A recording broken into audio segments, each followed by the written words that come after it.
इसका क्या है, फॉर एग्जाम्पल मैंने एक ऐड देखा इस पेज का, और मैंने सिर्फ ऐड देखा, इंप्रेशन हुआ, मतलब ये ऐड मेरे सामने आ गया और मैंने कुछ भी नहीं किया। मैं इनके फिजिकल स्टोर पे गया और वहां से जाकर मैंने इस प्रोडक्ट को परचेज कर लिया। अब जो उस फिजिकल स्टोर का ओनर था उसने मेरा डाटा ऑफलाइन इवेंट्स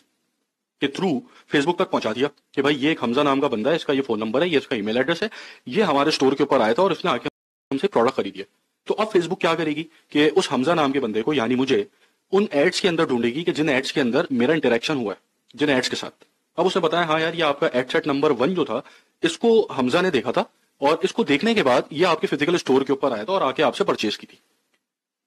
तो ये ऑफलाइन इवेंट्स मेरा ट्रैक कर लिया फेसबुक ने कि ये ऐड देखकर ये परचेज आई थी। लेकिन अगर मैं फेसबुक को 7 दिन के अंदर अंदर उस इवेंट को नहीं बता रहा कि भाई ये हमजा आया था मेरे पास, इसने मुझसे परचेज किया, तो फेसबुक उसको उस ऐड के साथ एसोसिएट नहीं करेगी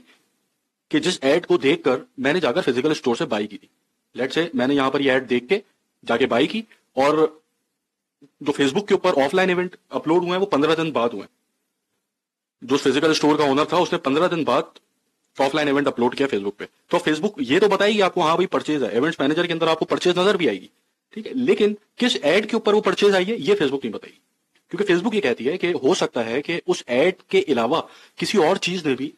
इन्फ्लुएंस किया हो आपके बायर को कि वो आपसे जाकर चीज परचेज करे। लेट्स से मैंने एक ऐड देखा और मैं ऐड देखकर बैठ गया, ठीक है, लेकिन मेरा एक दोस्त मुझे मिला, उसने इसी प्रोडक्ट को मुझे रेकमेंड किया, तो उसकी रेकमेंडेशन के ऊपर जाके मैंने उसके फिजिकल स्टोर से उस प्रोडक्ट को बाय किया। तो यहां पर एड्स ने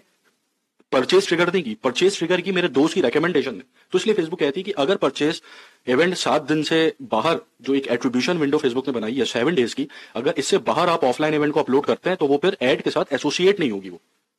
ठीक है। लेकिन अगर आप अलाउ एट्रीब्यूशन अपलोड, इसके ऊपर अगर आप क्लिक करते हैं तो अब आप फेसबुक से लेवरेज ले रहे हैं 7 दिन के बजाय 90 दिन का। तो अब आपसे फेसबुक कह रही है कि ठीक है, आप जो 7 दिन के पीरियड के अंदर अंदर अगर अपनी ऑफलाइन परचेजेस को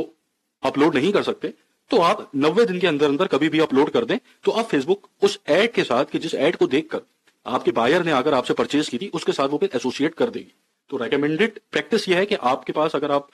ऑफलाइन इवेंट्स का इस्तेमाल कर रहे हैं तो आपके पास जो इवेंट्स जब रिसीव हो रहे हैं आप फौरन ही सेम डे इवेंट्स को अपलोड करते रहें, क्योंकि आपके एड्स की ऑप्टिमाइजेशन जो है होनी है उन्हीं इवेंट्स की बेसिस के ऊपर,